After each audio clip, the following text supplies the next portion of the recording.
بسم اللہ الرحمن الرحیم۔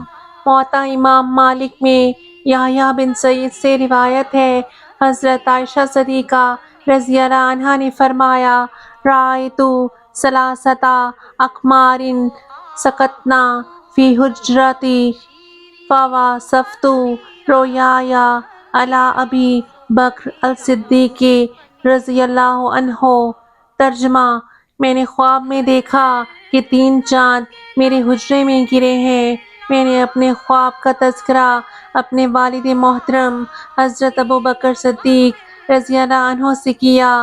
طبقات ابن سعد کی روایت میں ہے، ابوبکر صدیق رضی اللہ عنہ نے پوچھا، تم نے اس خواب کی تعبیر کیا کی ہے؟ میں نے عرض کیا، قَابَلْتُہَا وَلَدًا مِن رسول اللہ صلی اللہ علیہ وسلم۔ میں نے اپنے طور پہ یہ تعبیر کی ہے کہ میرے ہاں رسول اللہ صلی اللہ علیہ وآلہ وسلم سے اولاد پیدا ہوگی۔ یہ سن کر حضرت ابوبکر صدیق رضی اللہ عنہ خاموش رہے۔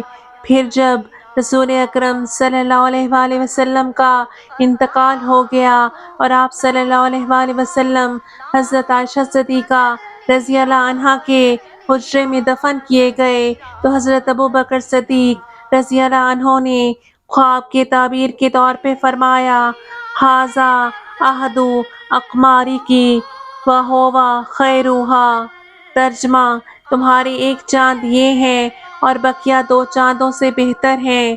بعد میں حضرت ابوبکر صدیق رضی اللہ عنہ اور حضرت عمر رضی اللہ عنہ بھی حضرت عائشہ صدیقہ رضی اللہ عنہا کے حجرے میں دفن ہوئے۔